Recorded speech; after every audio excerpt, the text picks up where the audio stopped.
What's going on, y'all? Thanks for checking in with Callie. Please like, subscribe if you haven't. So, what a total collapse, failure by LeBron James and the Lakers. And I wonder what excuses does he have now?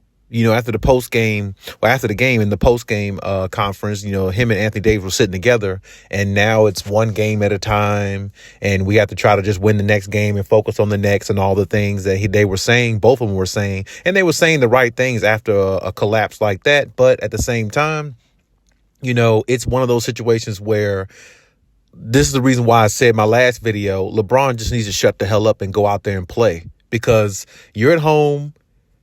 You're down 0-2, and, the key is to, get one victory, just get a game, because if you get one game, that gives you confidence to go into the next one and say, hey, there's hope. Even though we're down still and they're the champs, there's still hope to be had. And this is the reason why I said, I think I just beg to differ against anybody that really sits there and thinks that LeBron James, is the GOAT, because he can't be the GOAT with all these. Now, all these losses that he has, you can't be the GOAT like this. It's just no way. I mean, if LeBron James goes out of the playoffs, do you realize if he goes out of the playoffs with back-to-back sweeps against the same team, the Denver Nuggets, that's going to look bad on his resume in regards to being the GOAT.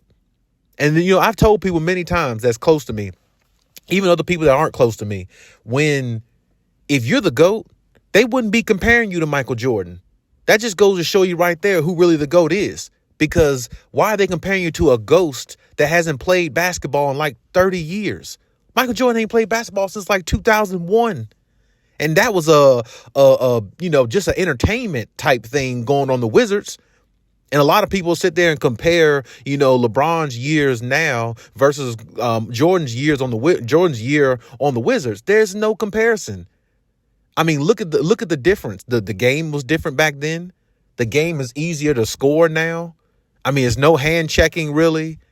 A lot of players are softer than they were back then. And then on top of that, there was no such thing as no play-in tournament. If Michael Jordan, honestly, the Wizards might have made the playoffs that year or year or two that he played if there was a play-in tournament where you could be the 10th seed and still get into a tournament where you could possibly make the playoffs. Remember, there was no such thing back then. Either you had to be 1 through 8, and if you didn't make it within the time of 82 games, you were nowhere to be found in the playoffs because you just wasn't going to go. Only thing you was going to be was a spectator sitting in the house watching it from a distance. That's all you was going to do.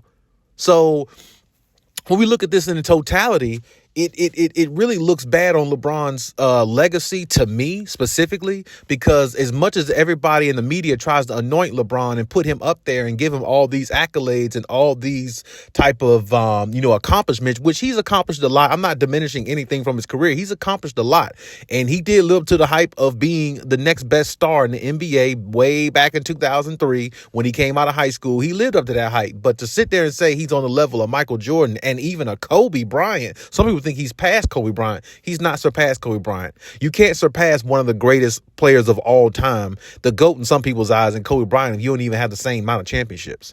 And first of all, not only he doesn't have the same amount of championships as Kobe, he definitely has the same amount of championships as Jordan, but not only he doesn't have the same amount of championships as Kobe, but he has more finals losses. I believe Kobe is 5-2 or 5-3 in the NBA finals.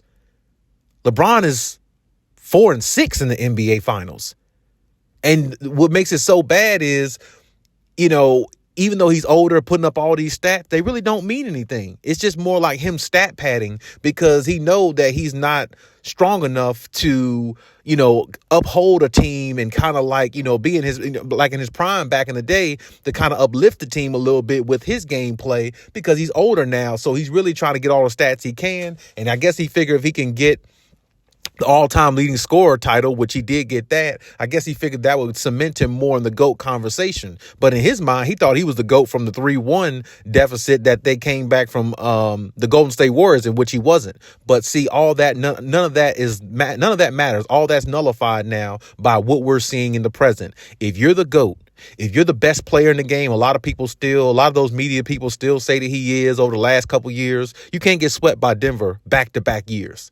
Even if this is a gentleman's sweep, it's still a big stain on his resume, because all the talk, all the smoke that they wanted with the Denver Nuggets, when the Denver Nuggets said we're the Lakers' daddy last year after beating them, where's all that smoke now? LeBron James, if you look at this game here, the Lakers came out, pretty good in the first quarter, first half, came out, looking pretty decent. But I mean, there's no point in this game did you probably ever think that the Lakers were going to beat the Denver Nuggets.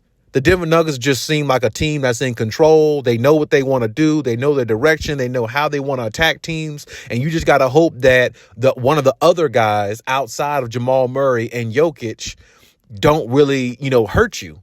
And the other guys outside of them hurt them a lot. I mean, Aaron Gordon had 29 and 15. Who saw that coming? It's like when the Denver Nuggets play teams, they know exactly where the mismatches are, and know exactly how they want to attack teams from all standpoints, offensive and a defensive standpoint. The Lakers, when they go out there, it looks like they just really want to run everything through, LeBron and AD, which is, of course, that's your two best players. But you have a third guy that's so wishy-washy that everybody was trying to give him props as well, which was D'Angelo Russell. And I've been saying before, D'Angelo Russell is no good. He's no good. He'll have moments where he looks really good, and then he'll have moments where he looks really shitty. And last night, 0 for 6 from 3, 0 for 7 from the field, piss poor. All his minutes you could have gave to somebody else on the bench because it really wouldn't have made no difference. They couldn't have did no worse. And, that's the thing. LeBron James was definitely not going to try to take credit for this one. I mean, don't get me wrong. Like I said, they lost fair and square. But at some point, we know LeBron's going to make excuses. He always seems to make excuses for a loss or pass blame, never take accountability. And losses like these really hurt you because everybody talks about LeBron like he's still in his prime, like he's still playing at an elite level and all these things. He's just playing in an era where the NBA is so tender. It's easy to score in this era. You hear Luka Doncic and foreign players say it's easy to score in this era. Back in the days or, back when basketball was a little bit more physical, foreign players were not even superstars. They were role players. It was very few foreign players superstars at one time. I mean, you might have had Ginobili and Dirk Nowitzki. I guess you can throw Steve Nash in there, but I mean, he's kind of sort of like Canadian American or something like that. But I mean, it wasn't many foreign players that used to be superstars, but now it's a lot of them because the NBA rules and everything is more tended towards the offense. So it allows players who are offensively inclined to have big nights, less foul calls, not much not much physicality, a bunch of foul calls and guys getting by and not being physical on defense enough to stop the other team or stop the opposing players because the NBA basically is not allowing that now, not as much as they used to.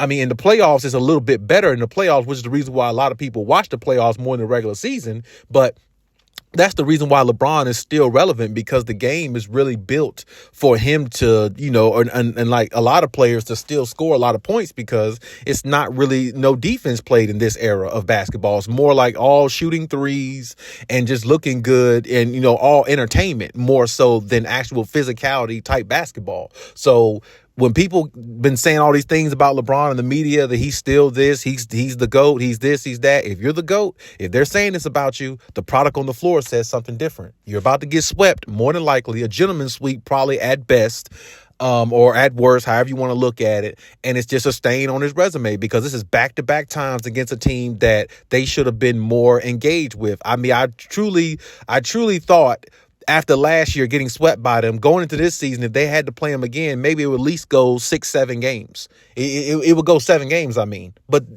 based upon what we're seeing, it's only going to go 4 or 5. Another embarrassment for LeBron James and all the whining and complaining and stuff that he does. I'm pretty sure a lot of LA fans, Lakers fans, I mean, hell, even Clippers fans out there, whoever's out here in LA is all against it because here in Los Angeles, California, we are not about whining. We are about going out there, performing. If you win, you win. You get the respect you deserve. If you lose, you still get the respect because you went out there and played and you didn't make no excuses. That's what it's about out here. I don't know what it's like in Cleveland. I never lived in Cleveland. Honestly, no disrespect to people out there, but I don't want to go live in Cleveland.